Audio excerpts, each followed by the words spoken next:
మీకు కావాలి. ఎందుకంటే ఐ కెనాట్ మిస్గైడ్. లోపల ఒకటి చెప్పి బయట ఒకటి చెప్పడం అనేది తప్పవుతుంది. లోపల ఏం జరిగింది, కమిషన్ కు నేను ఏం చెప్పాననేటువంటి అంశాలు మాత్రమే మీ ముందుంచుతాను.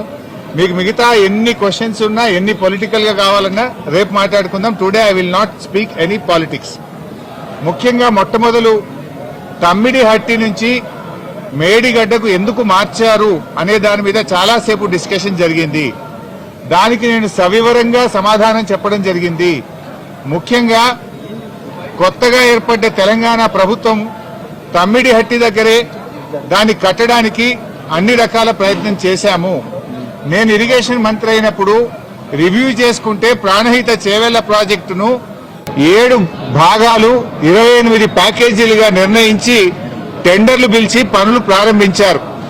హెడ్ దగ్గర పని స్టార్ట్ చేయకుండా తోకల దగ్గర పని స్టార్ట్ చేసిండ్రు.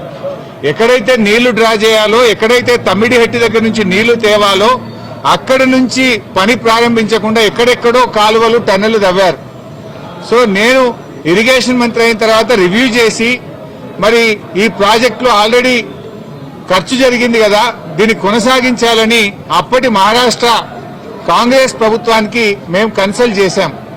హసన్ మిష్రిఫ్ గారు కర్ణాటక ఇరిగేషన్ మినిస్టర్ గా ఉంటే ఆయన దగ్గరికి ప్రభుత్వం ఏర్పడ్డ నెల రోజులకే వెళ్లి మీరు దయచేసి మాకు అనుమతి ఇవ్వండి, మేము ఇక్కడే మహారాష్ట్ర ప్రభుత్వానికి మేము కోరాం, దయచేసి మాకు అనుమతి ఇవ్వండి, మేము మా వాళ్ళు మాకంటే ముందున్న ప్రభుత్వం మరి తమ్మిడిహట్టిని నిర్ణయించుకొని ఆల్రెడీ పనులు ప్రారంభించారు, 28 ప్యాకేజీలకు టెండర్లు పిలిచారు, మమ్మల్ని ఇక్కడ కట్టుకోవడానికి అనుమతి ఇవ్వండి అని అప్పటి మహారాష్ట్ర కాంగ్రెస్ మంత్రి, నీటిపారుదల శాఖ మంత్రి హసన్ మిష్రిఫ్ గారిని కోరాం. ఆ మినిట్స్ ఆఫ్ ద మీటింగ్ కూడా కమిషన్ కి అందించాను.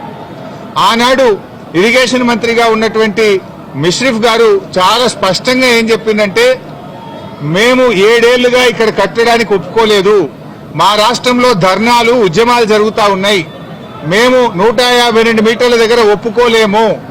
ఈ విషయం మీద మా ముఖ్యమంత్రి పృథ్వీరాజ్ చౌహాన్ గారు మీ ముఖ్యమంత్రి కిరణ్ కుమార్ రెడ్డికి ఇప్పటికే లేఖ రాశారు అని ఆ లేఖ నాకు అందించారు. ఆ లేఖని ఇప్పుడు కమిషన్ దృష్టికి తీసుకుపోయాను నేను.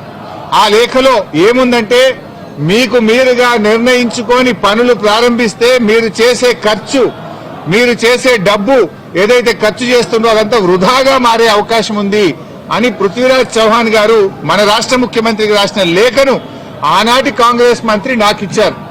అంటే మీరు ఇట్లా పోతున్నారు, తప్పు అనే విషయం, ఆ విషయం కూడా కమిషన్ దృష్టికి తీసుకుపోయాం. ఎట్ ద సేమ్ టైం ఒక